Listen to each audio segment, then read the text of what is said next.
Apple, we screwed up your iPhone X order, please come back. Video, iPhone X review, Face ID, the notch and a new screen. Apple is not a company that acknowledges fault in anything it does. At least, I cannot remember a single instance in which something has happened related to a product launch in which it had apologized or attempted to rectify anything related to product availability. For the most part, the company doesn't need to.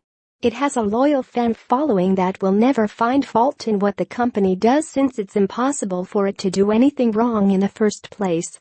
But as it related to the iPhone X ordering process on opening night, even giants like Apple can be forced to acknowledge that, this time, not everything went so well for everyone. And even hardcore loyalists got upset. As I recounted in an earlier article, I stayed up past 3 a.m. on October 29th to order an iPhone X. I chose the upgrade program method, assuming that it would be a flawless, painless experience. This did not happen. As a new upgrade program applicant, I ended up getting an error in the application process and was instructed by Apple via email not to reapply and wait 8 hours to find out what I should do next. Existing upgrade program folks had an opportunity to pre-approve for credit a few days before and had fairly painless experiences processing their orders on October 29th. But if you were a new applicant, not so much. The next morning I woke to an email notifying me that the application processed failed and I had to try a new order. I was absolutely furious. I was so unhinged that I didn't want to resubmit an order, knowing full well I would now be at the end of the line. The estimate they gave me was mid to late December, and it would disrupt a lot of accessory review activity before the holidays. I was going to wait until after the holidays, when Apple had sufficient time to ramp production, or I was going to do the unthinkable, wait another year for the iPhone X2. Read also, Apple to drop Qualcomm components in next iPhones, iPads. Report despite smaller share, iOS continues to attract content apps. First hands-on videos of the iPhone X begin to show up on YouTube. It turns out a good friend had placed an order for several devices at Best Buy and AT&T. After hearing about my experience at the online Apple store, he was willing to let me buy one of the devices from him. But I'd probably get it in late November. It's certainly better than late December, but if it showed up, I'd be happy to take one.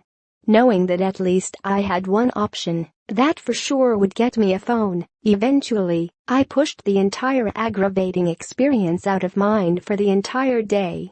Then, later in the evening, I got the following email from Apple. So, this is unusual.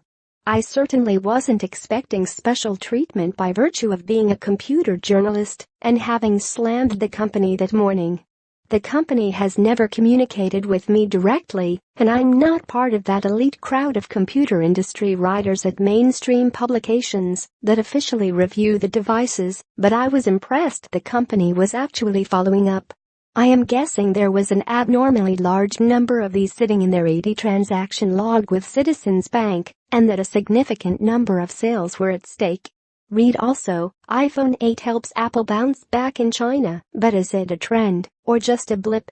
iPhone X screen, here's how much it will cost to repair iPhone X or iPhone 8. Price, size, camera all factor in your buying decision. I wanted to see where this would go. So, I resubmitted my upgrade program application. It flew right through, and I got an order confirmation.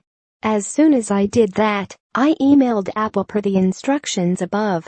I received a quick confirmation a few hours later from a rep who said Apple could not change the existing delivery estimate from mid to late December, but that I should check the status of my order in 3 days' time. This morning, on October 31st, I got another email. It's a Halloween miracle. The Great Pumpkin is real. I knew he would come. Whoever Jared is at Apple, the guy is my new best friend. This is fantastic. I really don't know how Apple has managed to move shipping estimates up 6 to 8 weeks, if in fact Jared is being on the up and up with me. Jared, my man, you wouldn't lie to me, would you? No. I hope not. Whatever miracle it is accomplished, in order to pull this off, it's appreciated. And I think this is evidence of some small amount of humility and acknowledgement from Apple that it needs to improve its processes and that, just maybe, this was an important learning experience for the company. I'm not sure we necessarily would have seen this sort of acknowledgement from Steve Jobs while he was CEO. If this is a new page for Apple, I'm happy to see it. Face ID is so good you won't miss the home button. The removal of the iPhone's home button